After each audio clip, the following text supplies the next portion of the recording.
Minsan kailangan talaga ng wake-up call. Like, I remember yung isa ngang nasagot ko. Mm-mm. Hindi na ako masyado sumasagot ng bashers. Pero you're right na pag mali lang yung gising mo tapos natsyempohan ka, patay. Ito yung re-replyan ko.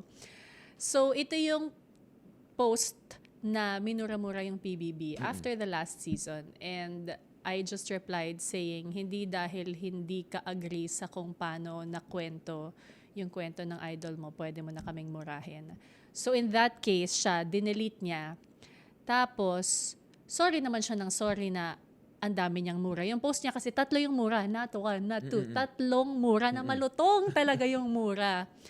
And it would make me think, grabe no, kung hindi ka pa mapansin, hindi mo yun ire-regret na nagmura ka on a public platform to a legitimate entity, to a legitimate person. Tsaka para sa kanila, madaling mag-sorry. 'Di ba? Parang, sorry. Yo, tweet ka lang. Sorry, nagawa ko yan. Hindi na po Sorry, ulit. nadala lang ng damdamin. Ganon. Oo. Dapat iniisip mo, kung kaya mong sabihan sa muka ng tao, huwag mo na lang gawin. Kasi masakit talaga. Yeah. 'Di ba? Yeah. At also, kung gagawin mo yan, panagutan mo. To watch the full episode, go to Paano Ba To on Spotify and YouTube and follow us on Instagram, Facebook, and TikTok.